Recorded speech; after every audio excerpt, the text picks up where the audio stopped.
అవినీతికి పాల్పడి ఖైదీలకు సౌకర్యాలు కల్పించి నగదు మద్యం తీసుకున్న వైనం వైరల్ అయింది.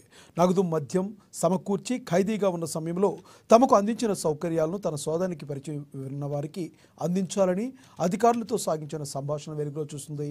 ఈ సంభాషణ మేరకు ఆన్లైన్ అకౌంట్లో నగదు జమ చేయడం, మద్యం సీసాతో ఏకంగా కేంద్ర కారాగార కార్యాలయ భవనం పాయింతిస్తుటకు అనుమతించి సంభాషించే స్థాయికి ఆ అవినీతి అధికారి దిగజారారు. ఇదే విషయాన్ని జైల్లో ఖైదీగా ఉండి వెలుపలకు వచ్చిన ఓ వ్యక్తి తాను రాకేష్ నంటూ పరిచయం చేసుకుని ఆప్యాయంగా మాట్లాడటం అవినీతి అధికారి అసలు రంగుకు దర్పణం పడుతుంది.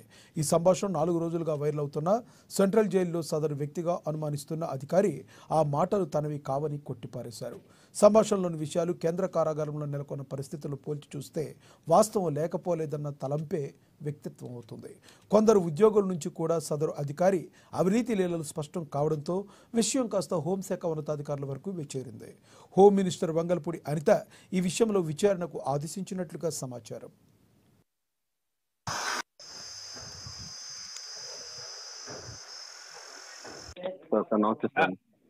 బాబు చెప్పయ్యా. అదే సార్, అన్నకి ఫ్రూట్స్ ఏదో చెప్తాను సార్. డబ్బులు వేసినవా? అకౌంట్లో వేసినవా? సార్ మొన్న వచ్చి ఇచ్చాను కదా సార్. ఏంటి ఫ్రూట్స్ సార్? అతని అకౌంట్ కు డబ్బులు వేసినవా అంటున్నా. వేస్తున్నాను సార్. ఉన్నాయా డబ్బులు అకౌంట్ లో? ఉన్నాయి సార్. సరే, ఉంటే అవుట్ క్యాంటీన్ రాయించి సార్ బయట నుంచి తెప్పించి ఇస్తాడు. సార్ అలాగే సార్. అంతే కదా? Okay sir. అవుట్ క్యాంటీన్ రాయిస్తాను సార్, బయట నుంచి తెప్పించి ఇచ్చాయా అంటాను, సరిపోదు. Okay sir. అదే సార్, ఇంకా సేవ తగ్గలేదండి సార్ దానికన్నా సార్. చూస్తాను, నేను చూస్తాను. ఇప్పుడే కదా చెప్పావు. సరే, మనం తెచ్చిన బాటిల్ ఏంటది? ఏం బాటిల్ అది? 100 పేపర్స్ సార్. రెడ్ లేబుల్ ఎక్కడ లేదు ఇక్కడ సులువుపేటలో. 100 పేపర్సా? 100 పేపర్స్ సార్.